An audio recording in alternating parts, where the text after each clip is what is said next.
Welcome to The Profile. I'm Gary Dunn, and tonight in the comfy chair, you've got the comfy chair, haven't you? It's butt-tastic. Yeah. This one feels a bit stiff. That's what We have the one and only Mr. Chris Webber. How are you, Chris?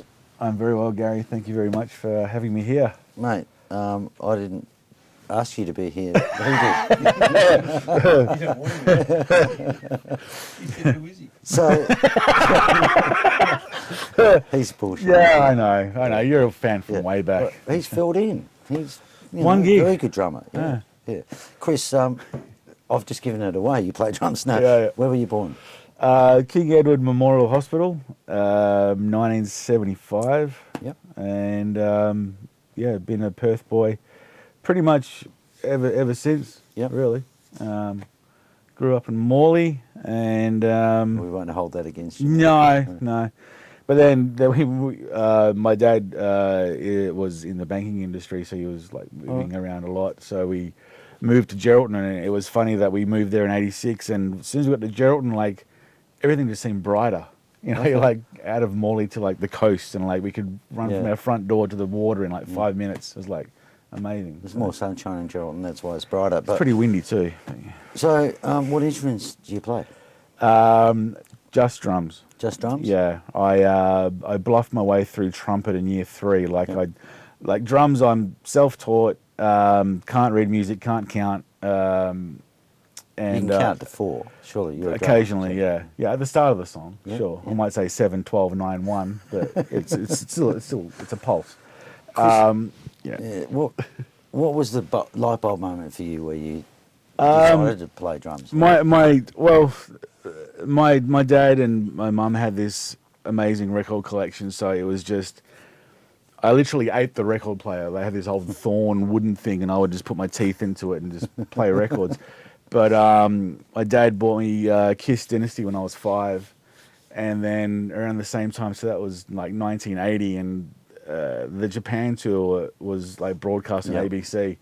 And I remember seeing Peter Criss, he had like 4 kick drums and like 17 toms and like 87 cymbals. I'm like, that looks pretty cool. And then his drum riser went up. I'm like, okay, I want to do that now.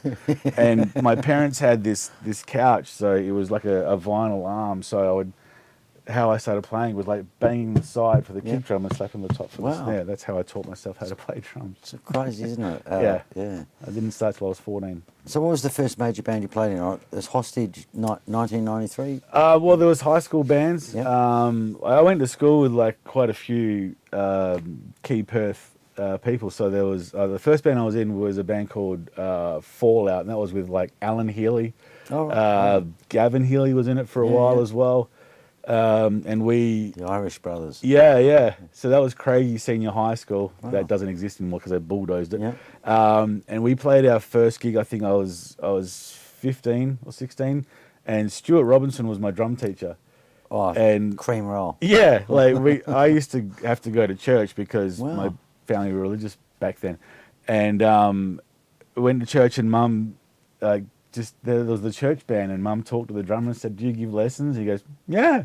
Yeah. So I went to Stuart's house. You just did it like Stuart? Yeah. Yeah, I know. Yeah. So I went to Stuart's house, and he goes, "What do you want to do?" I said, "I want to play Motley Crue."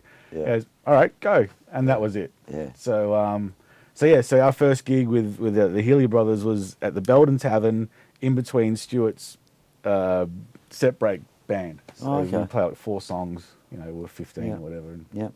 And now I get the Stewie connection because he was drumming in our generation when you filled in, and you got to fill in. For him. Yeah. Cool. So Hostage, 93. Who was in that band? Russell Smith, who was the integral part, just guitar and singer virtuoso. So Trevor Crisp on vocals. My high school friend Sean Fogarty, and I joined that band right after high school, which is like 93. Yeah.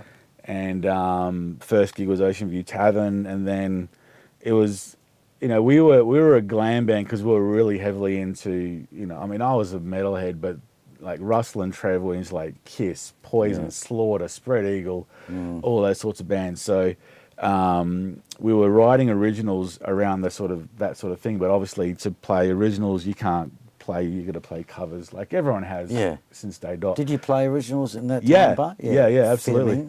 Yeah, we would literally to this day would like throw in an original in between 3 Poison songs or a Bon Jovi or whatever. So, because 9 times out of 10, the punter isn't going to know a Dangerous Toys song, so they're not going to think that our originals sound different. Yeah. And we had some great songs, along the Kiss aesthetic. So the lyrics were very sex orientated, I suppose. Yeah. So we had my favorite song was a song called Blue Steel, and the chorus, Gary, goes, "Here I am, the hot dog man on the corner of your street, checking out the women who are checking out my meat." Yeah. Al could probably relate to that. He was on the corner last week. No, I won't go to that. So, our producer. So, there was also Crawlspace. Yeah. Oh, I mean, Hostage, with those 4 guys, we had a residency at Planet, and that was like for a year and a half or so. And so we released an EP with obviously original songs. Yeah.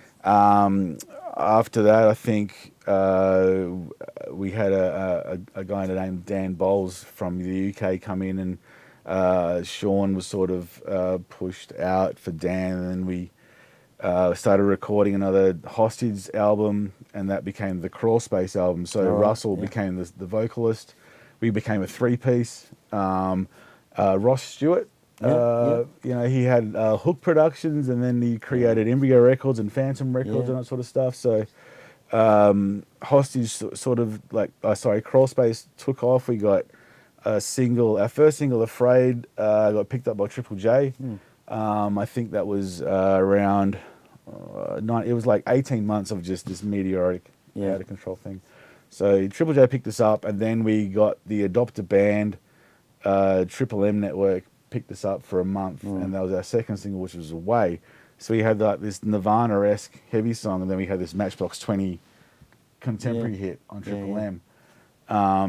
So it was a real sort of if you want to say crossroads, to say. I remember the conversation with management, like, well, you either go this way or you go that way. Yeah. And like being a metal rock drummer, like, I want to be like this, and like the songwriters like see the dollars and the and the production and the royalties that could possibly come. At that time, because that was like I lived in the 70s and the 80s and had that thing there. But do you feel like that was a time where there was an opportunity for original bands? Or it was, and I think there was still really heavy pigeonholing in the late 90s. Like the Australian scene was still very sort of cut and dry. Like you had like the Living End, Grinspoon, all those bands that were alternative, and then you had like the indie bands like your Girlings and oh god, I can't think of others, but I just think of the ones we toured with. But you were pigeonholed. Like now, like you can cross like pop with sludge and death and progressive grindcore and whatever, and it's still a chart topping single. But so Crawlspace so we went for the contemporary thing. So with Away, that became I think it reached number 17 on the ARIA charts. It was the 9th most played song on Australian radio. We got nominated for an ARIA. We went on to Hey It's Saturday. All this stuff, like 13 tours of the East Coast, touring with the Whitlams and Grinspoon, and it was just out of control. We were just like... There was a lot of opportunity, obviously. Yeah, and it was the music industry is such a... like, this is happening. Oh, no, it fell through. This is happening. Oh, no, it fell through. This is happening. Oh, that happened. So you're like, I don't know what to get excited about. But, the opportunities that came up, I sort of, there's a few sort of, well, my mum was so great to, scrapbook everything. Yeah, I was looking at that earlier on. Every sort of press ads and stuff, with a lot of history and stuff in there. But is your dear mum still with us? And yeah. They're my biggest fans, apart from my partner Sarah, of course, who's my inspiration. Yeah. But yeah, my parents, they gave me that sort of. Well, I remember leaving high school, and my dad said, "What are you going to do now?" Like, I'm going to be a full-time muser and like live on the dole. He goes, "No, you're bloody not." Like, okay. My dad said the same thing to me. Yeah. But I mean, after it was great because we after a number of shows and we got some success, and like our first international support was Matchbox 20 on their first tour to Australia. This is Metro City, and we'd never supported an international band before. And there's Rob Thomas and all sound checking and stuff, so we're just like being polite and standing over the side, and Rob Thomas comes over and goes, "Hey, you got those Crawlspace guys here? Come on, let's do some shots." We're like, okay, cool. Wow. My parents came down, and Dad's hanging backstage with Rob Thomas and his rubber chicken. So he was that he loving had. it. Yeah, just all those sort of moments. Like we supported Cold Chisel in front of at the Burswood Dome, their last Wave of Summer tour. That was like 16,000 people, and Don Walker introduced us on stage before we played, and just moments like that. It was so quick. Yeah. But you look back on it, and you realise how huge it was. Yeah, absolutely. Attending the Arias, and I was trying to talk to Katrina Roundtree, and she snubbed me, and I was like, "Cow."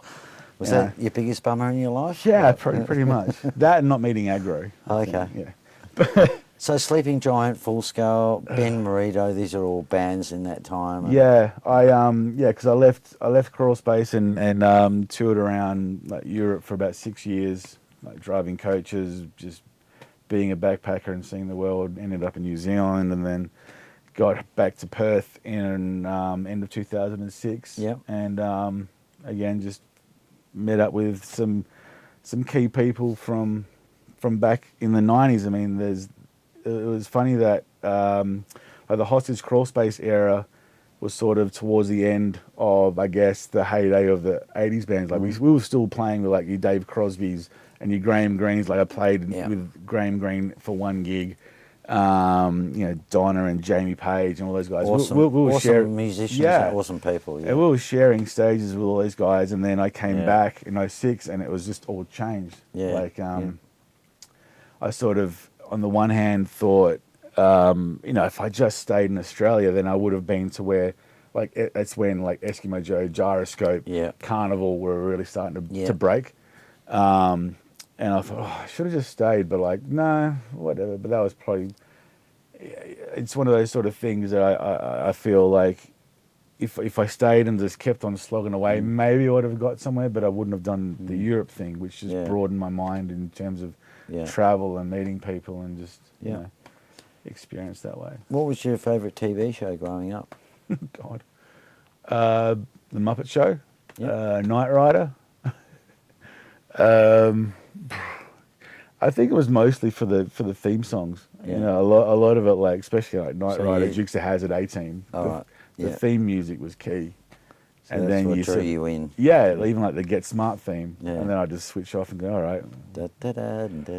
Music is what drives you. I mean, like Sarah and I, there's only a few people that sort of, there's like those goosebump moments. Like music can just, it just raises the, goosebumps don't lie. It's a language of life. Really. Yeah, it's the best thing, and it's what keeps you sane most of the time. Every person in this room, or a few, feels the same way.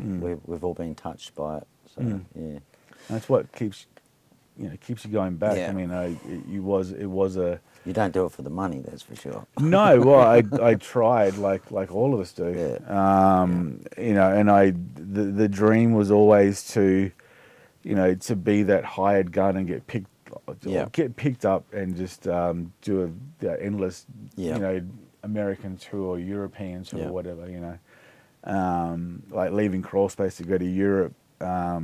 The manager at the time, when we were with Warner Chappell, he said, I'll just put your profile out in the UK and see what comes back. I'm like, no, don't, because I'm going to do this driving job and I don't want to know who I get. Anyway, I get to London and he calls me and he goes, I've got you an audition for tomorrow. I said, don't tell me who it's for. I said, okay, Robbie Williams. I'm like, fuck. It's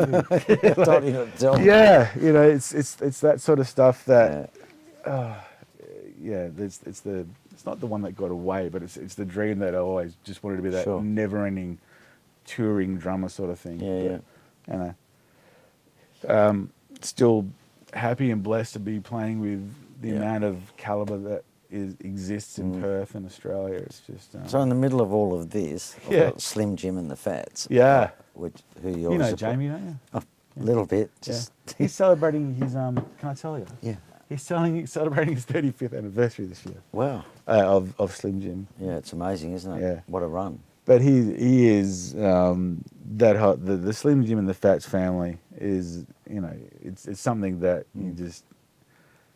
It is a family at the end of the day. I got a sneak peek last year when obviously he was sick, and Al and I sort of got together and that was a great night. And raised some money and stuff for him. Yeah, I got a feeling of that family, so it was pretty special. Yeah, yeah. It is really good. It's you know, it's probably the first out of the countless cover bands I've been involved in that actually makes it a show. Yeah. You know, like of all the cover bands that I was sort of, I guess, in a way controlling or like making the set list and stuff. You just sort of go song to song to song. But you know, with Slim Jim and the Fats, it's the show all the time. So it's all tight. It rolls together, and that's what I just crave. Is like you know, you're playing with those shit hot musos that you don't have to look to your left or your right. You just know that they're going to be there as soon as you try something. You might fluff it, and I just it's like a good footy team, and I'm not going to talk about the Eagles at the moment but you know that guy's going to be there when you kick the ball. Yeah, you know, and it's a team sort of thing. Yeah, cool. and that's testament to I think Jamie as well to you know to have that group of you know decades of musicians that have just done the same thing. So it's a good team to be a part of. Basically. Great. Barcode, Variation of a Theory, some kind of tribute, which is a Metallica thing. I've got them all listed here. Can you tell me a little bit about those? Yeah, I'm pretty much a drum whore when it comes to. I'll literally play with anyone, and that take that however you want. But no, well, you play with me. I just love playing live. Yeah. And like I said, I'm self-taught, so I can easily just internalize a piece of music and then just spit it out. I've got to tell you, that's what I loved about you, because someone, I think Stewie said, Chris Webber, oh, can he play, does he know this, does he, you know, and I think you just walked in and nailed it from start to finish. I'd always try and like, I suppose, sort of freak people out of it. Said, "Oh, did you learn the songs?" I said, "Oh, yeah, I listened to it on the way here. I listened to it once." But it's all about internalizing it. So if I can sing that song in my head, that I'm playing along to that soundtrack sort of thing, and then just making it my own. And, but yeah, there's a list. I mean, I'm in at the moment. I think like Full Scale, Variation of a Theory, at least 4 original projects. 3 covers, countless just fill-ins with trios and duos, like with, you know, your Courtney Murphys, your I see you on Facebook a lot with Courtney. You've obviously filmed a lot. Yeah, I mean during COVID, the very first lockdown we had, when Perth went to lockdown, everyone was just like, "Wow, this is actually really happening." You know, Courtney, along with a lot of others, lost his income. Yeah. And Sarah and I were watching him post this heartfelt clip about losing his employment, and we're like, and he said, "Oh, I'll just, I'll do a gig in my garden." And like at that time, Sarah and I were living in Burswood on the 14th floor of this apartment building across from the Empire, and we're like, "Bugger that, let's get him over here and we'll play on the balcony." So we did 4 weeks of that. Yeah, I saw it. That was very funny. Yeah, and it was. I mean, I can't sing. I used to have a headset in Hostage, but I sang for one song, which was the lower register of "Love in an Elevator," because and the rest of the time I would be humming the bass line, so I'd be like, so I have to take the headset off. Yeah. The rest of the time I just held the door open. So Courtney gave me a mic, and I just had to get over that fear of actually talking, because drums are great because you can hide behind them. That was what I used to do. Cool. But we ended up in the RAC arena for 4 weeks in different locations in an empty arena, like live streaming across Australia. When it's crazy. at that stage, all of your influences, like everyone that you knew about music, was sitting at home just jamming. Yeah, that's right. Like it'll never happen again. Yeah. You know, So that was called the Silver Foxes. Yeah. It's called the Silver Foxes now because of our You pinched my name. grapes. You pinched my name, mate. So the duo with Courtney during COVID.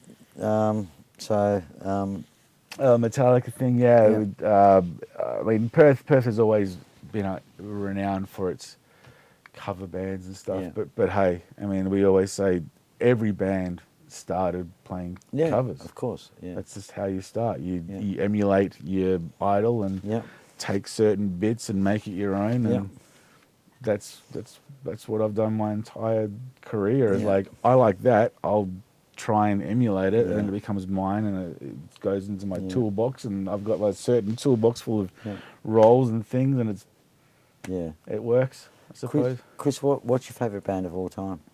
I mean, Pantera was the band when they came out. It just, production values, playing, it just had everything. I mean, from an early age, it was Kiss, Adam and the Ants, all that sort of stuff. I mean, my uncle gave me a heap of albums, he gave me like Foreigner, Billy Thorpe and stuff like that. My dad had this, he still does, we played it the other day, Reader's Digest, the Beatles box, like 8 albums, and like, so the Beatles, all that sort of stuff. But Pantera for you. yeah, just because of the swing, the groove, the heaviness, just what they were doing and creating at that time as well. I mean, grunge, like Hostage, Hostage was around when grunge was massive. So we were trying to bring glam back to Perth when grunge was huge. It just didn't work, but hey, we didn't care. Yeah. But I think Pantera really saved metal at that time because of the movement of grunge. The band was so important, and just the talent that those guys had, especially, I mean, Dimebag. If there was one guitarist that he died early, didn't he? Yeah, just tragically. But he'd be one of those guys that you'd want to have a jam with, like him, like Nunu Betancourt, and like Chad Smith's an idol, and all those guys that just had swing power and had a lot of flair. Yeah, I played with Nuno. That was a good experience. In Melbourne, yeah. So, if you were stranded on a deserted island, like you can only take one album with you, what album would that be? I couldn't. You couldn't take one album? Depends on what week, what year, what month. Well, you're stranded. Give me a year. Like, what year am I stranded? It doesn't matter. You're going now. You're stranded. Okay, I'm going now. So, you know, what album would you take with you? Holy shit. It'd have to be my own so I can just keep listening to myself. Your own? No. I really couldn't. This comes up, and you see it in so many sort of artist interviews. I always struggle. One album? No, couldn't do it. No. It wouldn't be a Beatles album, or it would be a it would be the box set, I suppose. Okay, well, no. Okay. Like, 'cause that was the thing. Like, I'd be happy if I took Kiss's Charisma, and they'd be sat there. But then I'd want No, you can't. You can only take Kiss's Charisma. Okay, Band on the Run. Okay, fantastic album. No, great. Yeah. It's the first time I've heard that one. Is there anything we don't know about you that you want to share with us? Yeah. What are you laughing at? I paid you earlier. Don't know about me. Oh, well, I mean, I suppose it was just Behave. the different sort of degree of jobs I've had. Like, one of the most rewarding things I used to, through a previous partner in the early 90s, I wound up being like a support worker for disabled kids. Wow. And taking them out on excursions, and one had he had like a blood thinning issue, but I used to give him drum lessons, and he would be hooked up to like I I couldn't remember the term, like whatever, that keep churning his blood around so it wouldn't just sit still. Yeah. Anyway, so he's there. It's like pumping. Yeah. So he's got the whole thing in there, and he's just there drumming away. I'm telling him how to what to do, and then he did this roll, and the thing popped out, and all this blood just went all over his face. Now I like horror movies, and this is great, and he was calm as, and he just goes. You were freaking out, and he was. No. I was just like, whoa, and he's like, Mom.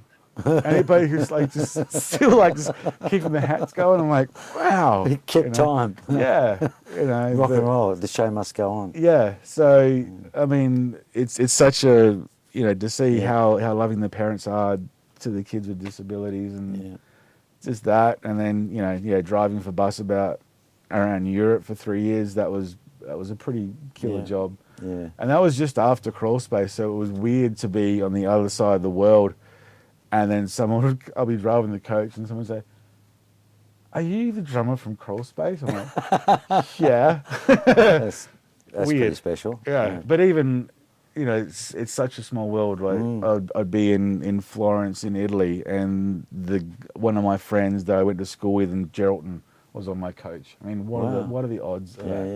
Stuff like that happens a lot. Yeah. And you just got to be present and just run with all those sort of moments. Are there some bands that we haven't talked about or some people that you want to mention through your journey? Or? Well, I mean the 90s is where I sort of cut my teeth alongside like the guys we just mentioned, the heroes from the from the 80s into the early 90s,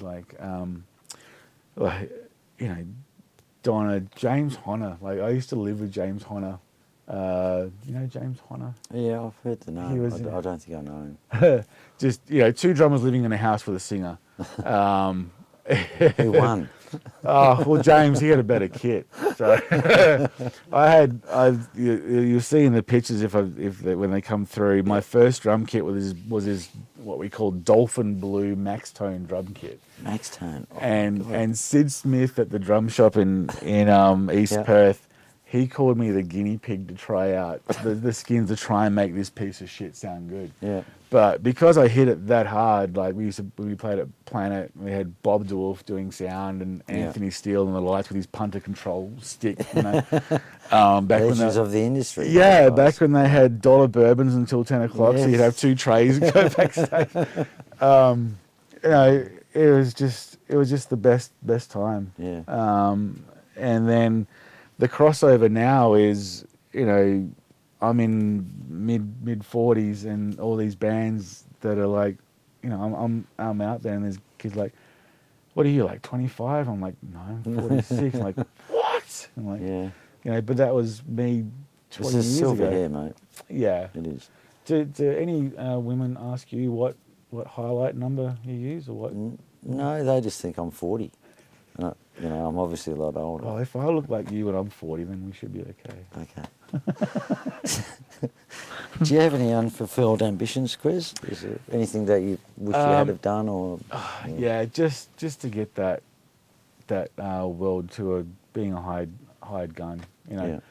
My specialty is I think just just lifting a band with music that I'm familiar with. Yeah. Like I'd even love to, I mean Mark Schulman from Pink's band, just from working for Hisense, I happened to end up seeing Pink I think close to 12 times because we were entertaining guests and stuff, and it's the same show every night, but it's just so tight, and they do that around the world, and that's their job. Yeah. And I think about say Metallica, for example. They've been going since 81, 82. Yeah. And I always talk about this with other guys in the band that they've had supreme sound, like in-ear monitoring, whatever, the best stage sound that they could ever had since at least since the 80s. Yeah. They know no different. Yeah. Whereas everyone else, you go through playing the wedding where you got to touch it so lightly. But I do. They're a pain, aren't they? Those gigs. yeah, but they're good money.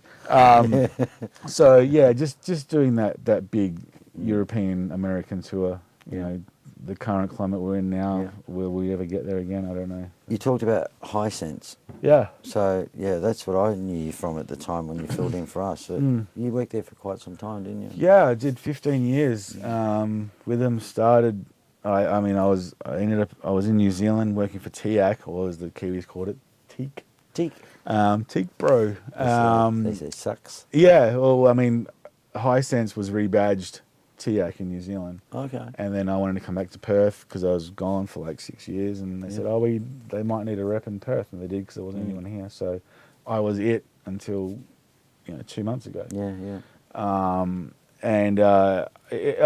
I love meeting people and just building relationships, and that's what sales is about. Yeah, it Build a really is. I relationship. mean, you're all just selling cardboard boxes. Yeah. I mean, and that was the thing in New Zealand. I was friends with the Sony rep, and he would always rag on me about, oh, your product's crap. I'm like, dude, we're selling the same cardboard boxes. Yours just has a logo that people recognise. Did you go and see Alan Simpson at Joondalup? Occasionally, yeah. He was normally on Smoko most of the time. Was he? Yeah. Didn't sell him much, or he wouldn't sell build his a license. relationship? No matter how many spivs you gave him, I mean, they weren't really legit. But I'll give you a card. I believe he's got a really good clock radio, actually, for Has a he? prize for Is it something. TIAC? Yeah, something like that. I'm sure they still exist. I don't want Actually, to spill the beans yet, but no. So, what would you put on your gravestone, Chris? I would install 2 speakers in the gravestone, and probably have the subwoofer in the casket with me. And then somehow every song that I've loved my entire life is just on a continual loop. Wow. I think. Just playing for Just playing so I can hear it. Well, at least I can feel the bass, because that's all that's important, really. Because the bass player is the drummer's best friend. Yeah. I thought of what to write. Like your Spike Milligan that said, "Told you I was sick." Yeah. Or something like that. But no, I don't know. I think we should all have our death party before we actually die. Yeah. Really, so everyone can just turn up, see Probably all your you're friends. too knackered by the time that time comes, I suppose. Yeah. True. Yeah. Just got to stretch more. I suppose. Yeah. Have you watched many episodes of The Profile? Yeah, I have. Yeah, and again, a lot of the people that I have like shared stages with or seen perform. It's I love this. I'm so honoured to actually be sitting here. Really... No, I love having you here. I think you were like in that gap of, because we're all old buggers, aren't we? And how old are you? 61. Really? Yeah. Wow. Yeah. And you were sort of like in between, I think. Like this is the new kids now, but you had your era and that 90s thing, I think, as well. So. Yeah, it was that real crossover. Like I remember, again, like getting into Planet, and like it was like Bad Craziness, Dizzy Prophets, all those guys like Steve Balaban, like Pete Cass, and all those guys they're still like doing it now. But they're just doing it because it's... Is Steve still playing? Or is he around? Yeah, I did a show with him and Airbag last year at the Astor. Oh, okay. That's a great room to play. Yeah. We had Yak Sherritt doing sound. Yak was with us in Broome last week. Was he? Yeah. How's he going? Is he good? Yeah, he's good. I sold him a TV, that's right. Every Christmas, like, Chris, I need a TV. I'm like, oh, which daughter is it for this time? Yeah. Great guy. Yeah, great soundman. I actually remember... first, even though I never knew I was going to meet him at the time, like hearing Johnny Diesel and the Injectors, like the start of I Don't Need Love or Soul Revival, that sort of stuff, and like actually meeting him, you're like, really, you played on that? Same with Rick Whittle, watching the Peters Drumstick Kit. I would play that on my parents' couch. Yeah. Oops, sorry. So that's the drink. That's okay. Is that so? Are they your heroes, or some of the people you look up to? Yeah, well, absolutely, yeah, because you come into a venue and you watch how someone performs and you think, okay, well, I can do that, and I've got something that no one else has seen, maybe, and just like give it a bit more. Yeah. I mean, I'm what I lack in technical ability, I make up in style, so I just like throw arms everywhere, like spin sticks, like the whole Tommy Lee thing. He was my idol from starting just because he had flair, he looked cool, he had long hair. So I grew my long hair down to my waist and everything. Yeah. Dad had a daughter till at least 23 because I had long hair. He nearly drove off the road the day I had cut all my hair off. I stuck my head out the window. He was driving past. So yeah, but yeah, music is it. Yeah. You know, there's nothing else. You live in. There's time for tea. That's the bell. That's the 5-minute warning, isn't it? Yeah. That's a new thing we've got on the show. Yeah. It's very subtle. Yeah. So what do you want to talk about for the next 5 minutes, Chris? Oh, Jesus. Anything else you want to tell me about your life, or you got two children? Yeah, Yep. 2 kids. My daughter is a drummer and my son is a pianist. Wow. The proud, many proud dad moments. I mean, my daughter started playing drums at 8. I started playing drums at 14. Wow. She can read music. Got her a drum kit for her 9th birthday, set it up in the lounge room, and she's in her Alice in Wonderland. Wasn't a Max Tone or anything? No, it was a Mapex, because I'm endorsed by Mapex and Vinyl and that sort of stuff. Cool. So I got her a Mapex, and she's there just playing, just deadpan, looking at us, like Sarah and I, just playing, and then she slows down in perfect tempo, and it's quiet, and then she's still just staring, and then she like speeds up again. Builds I'm it like, up.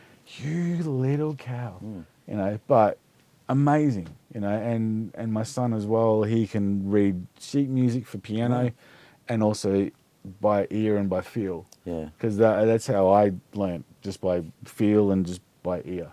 Yeah. So I remember showing Charlie, my son, Bohemian Rhapsody. You know, like, Charlie, it'd be really cool if you could play this, you know, just as a throw of And comment. he just goes. He played it. Playing it. Same thing as me, rewound it like 4 times. He's like, dun dun dun, Yeah. dun dun dun dun. Yeah. I'm like, wow. Yeah. And that's like 10 and 11. You know? Yeah. So it's really cool. Like, Do you want to say hi to them? hi Emily, hi Charlie, I love you. Cool. So yeah, so they're massive inspirations as well as my partner Sarah.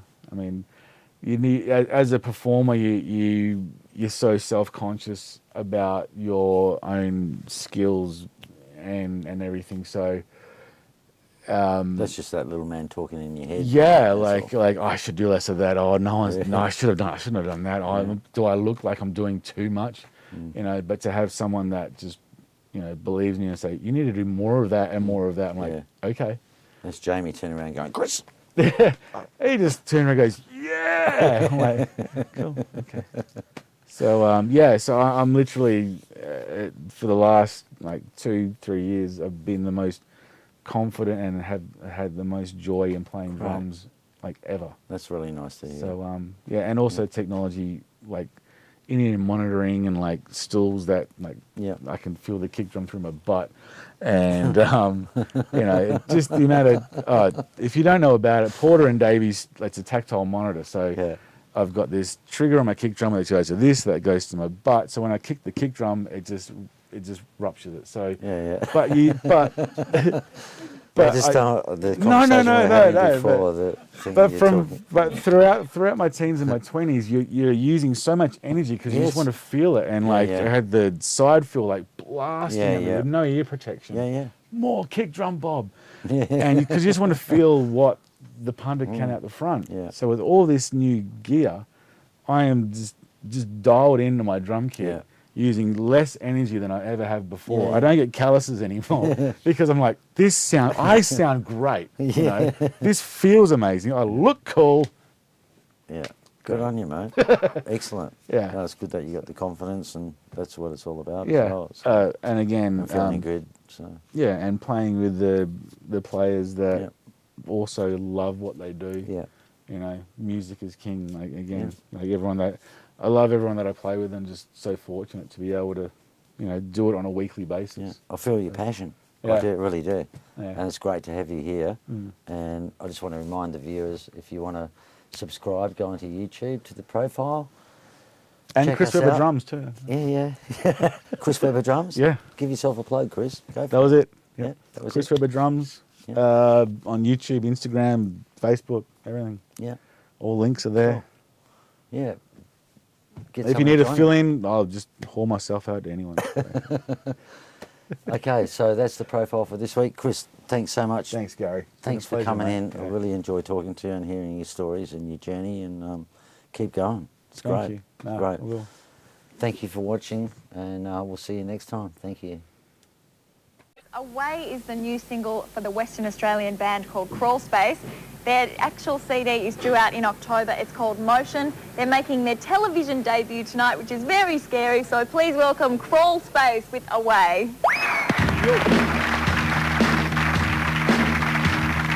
Champagne ice and cream, pure delight. Feels so good, the stars won't be coming out tonight. And now my strength is going to fall, and I won't be standing tall. But when I'm crying out in pain, where's my chain, my veil? Oh,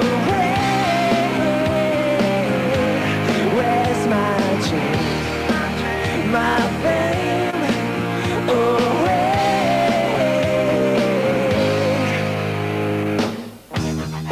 open doors of white sunlight. Feels so good, the stars won't be coming out tonight. And now my strength is going to fall, and I won't be standing tall when I'm crying out in pain. Where's my chain, my fame? Oh,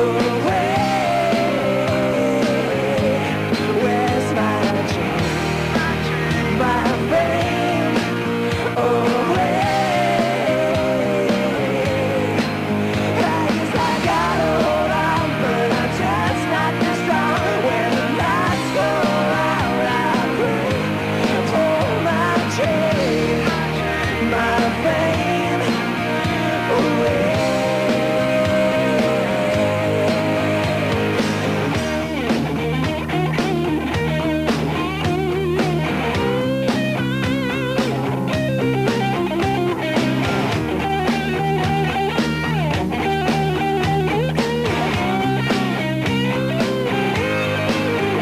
Now my strength is going to fall, and I won't be standing tall.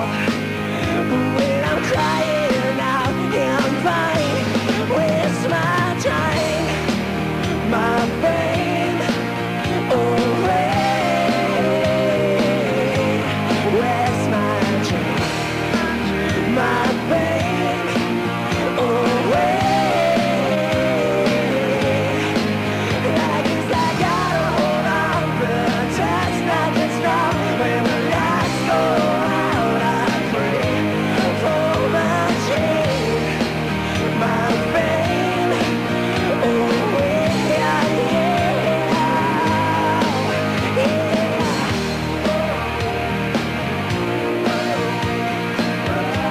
Crawlspace on Hey Hey Away. Welcome to television, boys. We'll be right back with Red Faces coming up right after this. Woo-hoo. Oh, yeah.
grew up twisted and in a cage. I turned 16 today. I turned 16 again.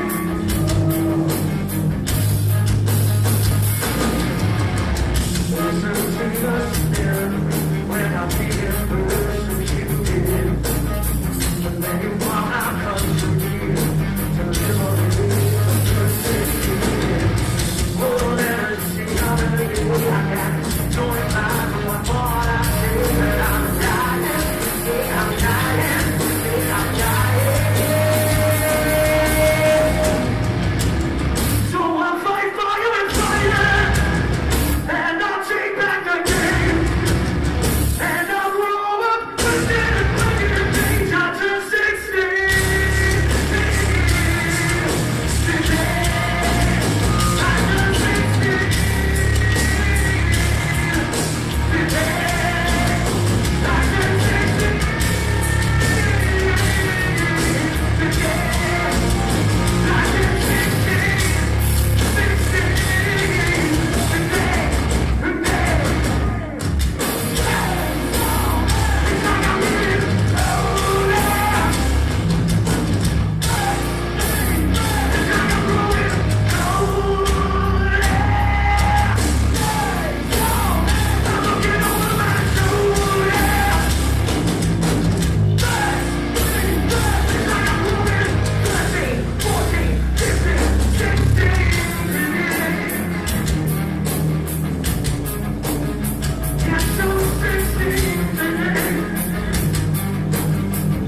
I turn 16.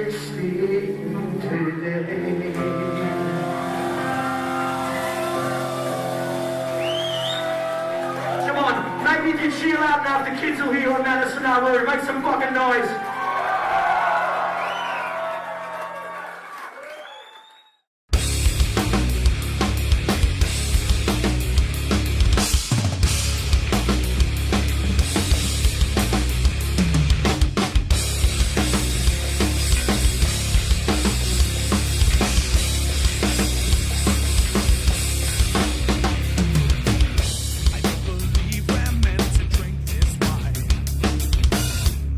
How much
At ProCopy, we can transfer audio to CD, make CD, DVD and Blu-ray copies, transfer video to DVD, Blu-ray or HD, digitise slides and photos and supply custom USBs.